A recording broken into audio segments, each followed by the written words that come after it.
Subscribe to our YouTube channel and press the bell icon to get the latest updates. The print में आपका स्वागत है।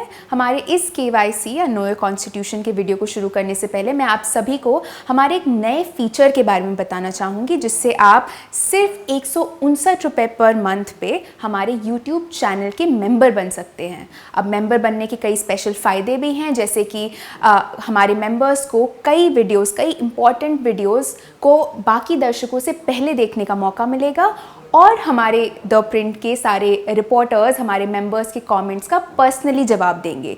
तो आप हमारे यूट्यूब चैनल के मेंबर ज़रूर बने और मैं आपके कमेंट्स का पर्सनली जवाब देने का और आपसे बातचीत करने का इंतज़ार करूँगी।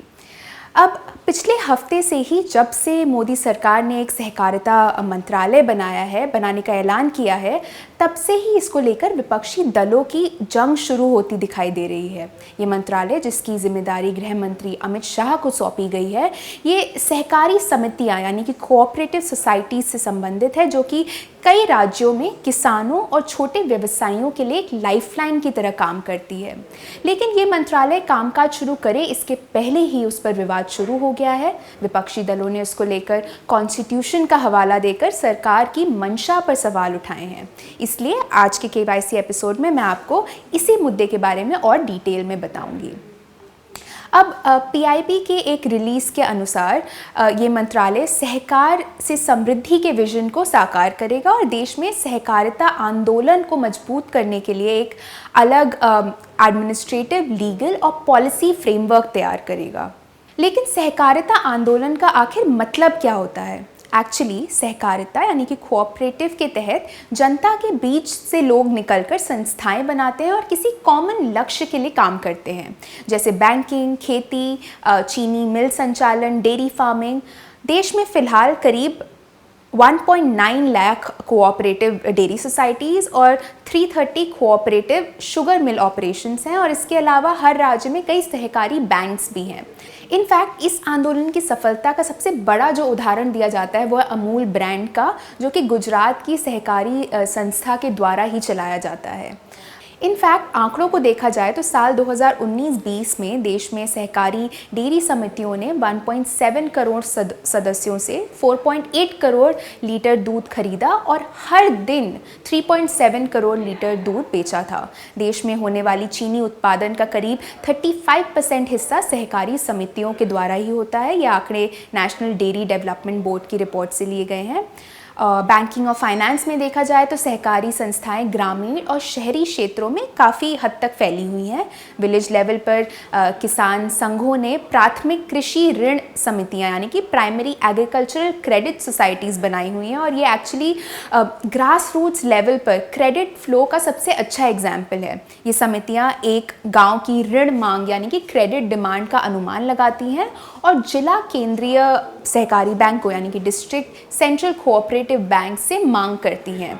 स्टेट कोऑपरेटिव बैंक्स इस ढांचे में सबसे ऊपर होते हैं और क्योंकि प्राथमिक कृषि ऋण समितियां यानी कि जैसे कि मैंने आपको बताया प्राइमरी एग्रीकल्चरल क्रेडिट सोसाइटीज़ किसानों का ही एक बड़ा समूह है, उनके पास एक कमर्शियल बैंक में अपना पक्ष रखने वाले एक किसान की तुलना में बहुत ज़्यादा सौदेबाजी की शक्ति यानी कि बार्गेनिंग पावर होता है। इसके अलावा ग्रामीण क्षेत्रों में कोऑपरेटिव मार्केटिंग सोसाइटीज़ और शहरी क्षेत्रों में कोऑपरेटिव हाउसिंग सोसाइटीज़ भी होती हैं। तो इससे आपको ये अंदाज़ा लग गया होगा कि कोऑपरेटिव्स कितना महत्वपूर्ण रोल निभाते हैं। अब हम आते हैं कॉन्स्टिट्यूशन में कोऑपरेटिव्स की बात पर। अब कॉन्स्टिट्यूशन का 7वां शेड्यूल सेंटर और यूनियन और स्टेट्स के बीच कानून बनाने की शक्तियों को डिवाइड करता है। इसमें 3 लिस्ट्स होती हैं, यूनियन लिस्ट, स्टेट लिस्ट और कॉन्करेंट लिस्ट। आर्टिकल 246 के तहत यूनियन लिस्ट में शामिल विषयों पर केंद्र सरकार को कानून बनाने का अधिकार है और राज्य सरकारों को स्टेट लिस्ट में शामिल विषयों पर कानून बनाने के अधिकार दिए गए हैं। अगर कॉन्करेंट लिस्ट की बात की जाए तो इसमें शामिल विषयों पर केंद्र और राज्य दोनों ही कानून बना सकते हैं, लेकिन किसी विवाद की स्थिति में अगर इन दोनों कानूनों में कोई विवाद हो तो केंद्र के कानून को मान्य घोषित किया जाएगा। अब कोऑपरेटिव सोसाइटीज़ दरअसल स्टेट लिस्ट का सब्जेक्ट है। ये एंट्री 32 में आता है, जिसका मतलब है कि सिर्फ राज्य इस पर कानून बना सकते हैं। इसके लिए हर राज्य में एक रजिस्ट्रार ऑफ कोऑपरेटिव्स होता है जो कि इस सेक्टर की देखरेख करता है, और इसके अलावा रिजर्व बैंक ऑफ इंडिया सहकारी बैंक्स की निगरानी रखता है। लेकिन यूनियन लिस्ट में भी एक एंट्री है, एंट्री 44, जो कि ऐसे कॉरपोरेशंस की बात करती है जो एक राज्य तक सीमित नहीं रहते हैं।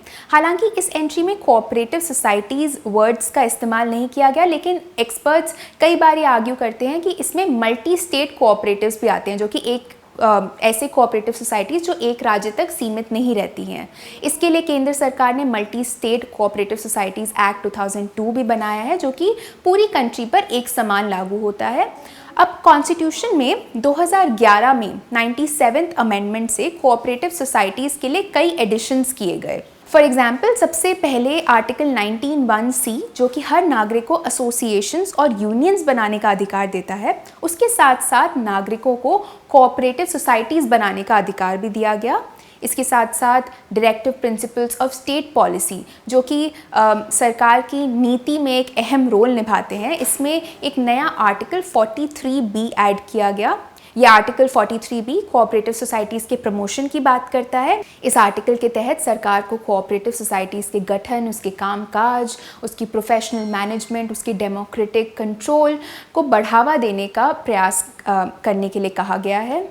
और इसी अमेंडमेंट से कॉन्स्टिट्यूशन में एक नया पार्ट 9B को भी जोड़ा गया, जिससे कोऑपरेटिव सोसाइटीज़ पर आर्टिकल्स 243ZH से लेकर 243ZT तक ये नए आर्टिकल्स ऐड किए गए। ये सभी आर्टिकल्स कोऑपरेटिव सोसाइटीज़ से जुड़ी हुई चीज़ों के बारे में बात करते हैं, जैसे कि डायरेक्टर बोर्ड के लिए चुनाव किस पीरियड में होने चाहिए, कितने मैक्सिमम डायरेक्टर्स हो सकते हैं, डायरेक्टर बोर्ड में महिलाओं और SC/ST वर्ग के लोगों का होना कंपलसरी होता है, कंपलसरी एनुअल ऑडिट्स और एनुअल जनरल बॉडी मीटिंग्स होनी चाहिए। तो ये आर्टिकल्स इन सभी चीज़ों के बारे में बात करते हैं।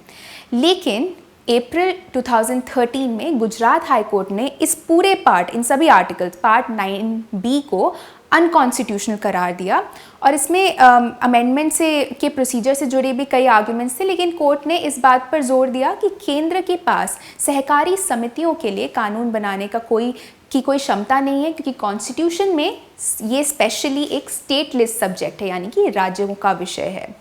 अब इस जजमेंट के खिलाफ अपील फाइल की गई थी, और सुप्रीम कोर्ट में 7 जुलाई को, जिस दिन कैबिनेट विस्तार का ऐलान हुआ, उसी दिन कोर्ट में इस केस की सुनवाई चल रही थी। उस सुनवाई में अटॉर्नी जनरल के वेणुगोपाल ने कोर्ट से कहा कि ये अमेंडमेंट सिर्फ सहकारी समितियों यानी कि कोऑपरेटिव सोसाइटीज़ के मैनेजमेंट में एक यूनिफॉर्मिटी लाने के लिए लाया गया था, और ये उनके संबंध में कानून बनाने के लिए राज्यों की शक्तियों यानी कि स्टेट्स की शक्तियों को नुकसान नहीं पहुंचाता है।